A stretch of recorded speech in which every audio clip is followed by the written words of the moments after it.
I've never seen this before. In a high school football game in San Antonio between John Jay and Marble Falls, 2 football players were ejected and now have been suspended for running into the back of a referee who was watching a play.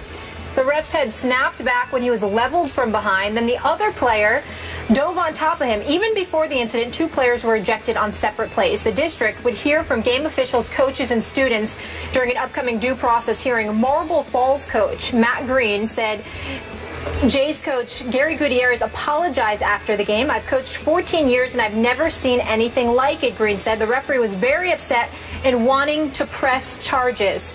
Kate, what is your reaction to this high school targeting refs? I've never seen anything like that, just like you said. I've never seen anything like it. I need more context and more information. Not because I think there's anything that anybody could say that would change what just happened. But like a lot of things that happen in our society now, a lot of like public shaming we take part in, once you pull back a little bit, you actually have more context about maybe why somebody posted something on Facebook or Twitter, and that does not justify the actual post or what happened, but it does provide you a little bit more of a lens so you can at least see somebody's motivation. Because right now, without any motivation or any understanding of who these guys are, what their history is, anything about them, it's hard to just scream, get them out of here, be gone. Because I think that's an overreaction that we even talk about a lot at the NFL level and the college football level when we see guys commit crimes. And there's a lot of people who would tell you that that's a crime. What they did is cut them, get them out of here, no form of rehabilitation of any kind. Let's not talk to them. They're just gone from the program. In which case, I think, you're not even addressing the space from where this behavior came from.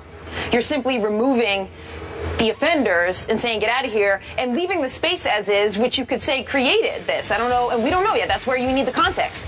Was it the high school football culture in Texas? Was it this specific team? Was this an issue honestly, was this an anomaly? Was it a complete anomaly? All of this context we don't have yet, which is where you can't really go and say, get these guys out of here completely. At least I can't say that, because I don't really believe in that type of outrage as being beneficial, one, to the culture or to the individual players. Because you have to look broad term and be like, what would be the ultimate end goal here? One, I would love if 10 years down the line, these players understood a better way to react to things and to resolve situations, rather than just cutting them loose and not learning that at all. And 2, whatever culture and space helped create that behavior has also been changed in some small way. So you and I agree on this except for one area, except for one caveat. First of all, the important part of agreeing right now is that this looks horrendous and we need to know more. As a lawyer, as someone who's been in the media, not just on the sports side, but in the news side, where I've seen things that appear criminal, end up being criminal, but yet we know so little about, are overreacted to. And that has a real cost, because the public decides on a conclusion without any information but what they initially see. And nothing has a worse track record. Nobody is worse at predicting than initial reaction. Initial reactions are so poor and inaccurate. This is why we have to be careful, because this is more than about being cut. This, to me, clearly, if this is what we think it is, if it is what we see on this videotape, criminal. In Texas, there is a law that makes it a crime to assault a sports referee specifically. Now, largely that was designed to stop parents from charging onto the field during Little League games and yelling at refs or touching a ref. But this is even more than that. Those carry potentially 180 days. This is pure assault, if it is what we think it is. And it could be aggravated assault. This could really have injured this referee.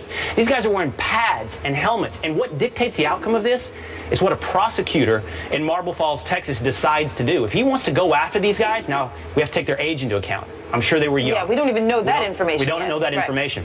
But theoretically, on the surface, looking at that video, this could be very serious, very criminally serious. So we want to make sure we get it right. To your point, get all of the context. Find out everything that was involved in that hit that looks, on its surface, just like 2 guys targeting a ref from behind. The second one while he's down, spearing him with his helmet. The one place I disagree with you, I have trouble seeing anything larger than perhaps something with these players and this coach and maybe this squad. culture of football, drawing larger conclusions about violence in football, I have a huge amount of difficulty seeing how this could be tied to anything larger. And we have accepted that to some degree. We've accepted that football has a violent culture and creates human beings who are inherently violent in normal society as well. But that's not backed up by statistics. Whether or not it's domestic violence or any other criminal category, when you look at, for example, the NFL versus the rest of society, they under-index. And nobody says this. Nobody draws attention to the fact that the NFL, by and large, are model citizens compared to the rest of society. Doesn't mean there's not aberrations. Doesn't mean there's not bad guys. But you can't have a larger cultural problem if you're actually doing better than the rest of society. Yeah, but I completely stated beforehand that it's about the information in the context. Absolutely. And we agree on that. So, it's not, if you told me this is an anomaly and we get all of the information and somehow these two guys, independently of anything else, or even decided to do this, or even at the encouragement of their coach, it doesn't indict football at a larger degree, even if their coach said, go do this. Right. And I didn't say let's talk about national NFL issues. All I said was the space from which this behavior came. These two players. I want to understand the space that created this. So the space now, it could be the high school football team. Maybe it's just the family, the home. Maybe it's the culture. Maybe it's the head of the two players. Right. Whatever the space is. Maybe it was just them. That's where we need the context and information. But I just don't think once we have that, if it does point to a larger issue in that team or school, then we need to address that. You can't just cut those players. I think that's fair. Often, the person on the surface that you see doing the deed is scapegoated for something that is much larger. I'll agree with you on that. I don't think it's a broader question of like violence in football necessarily. Okay. But I do think there are spaces, and we've seen this before in Steubenville, Ohio. There are spaces created, and they are tangential with football, where there can be something toxic that's created. And that doesn't mean all of high school football is toxic. But in these certain little pockets, sometimes the confluence of those events leads to a toxic space where young men and women, depending on the sport they play, believe they can do something and believe they are untouchable by law. I think you're right. And even if there is, once we have the full story and all the details, it's never okay to tackle the refs. We can have more. Yes. Yeah, and that's what you guys are trying to say. It's never okay, but there might be something to justify, that we want them to channel their behavior better. Truthfully, at this juncture, we don't even know if it was an accident. It doesn't look like an accident. No, There's nothing that suggests it was an accident, but we need to make sure that's the case. I just want more context before moving forward. Yes. There's nothing, I don't think there's anything they could say or I could hear that would justify what happened on the video, but going forward, let's hear more about their story and what premeditated this. Yep, 100%. As Stephen A. would say, cause for pause. That's what we have right now. We'll continue to react when we hear more on this. Meanwhile, week 1 in college football concludes tonight with the defending national champions. What was the biggest surprise so far? We'll tell you that after the break. Stay here. He brought Showtime to Los Angeles, but he is Kevin Durant's point guard on his all-time NBA team.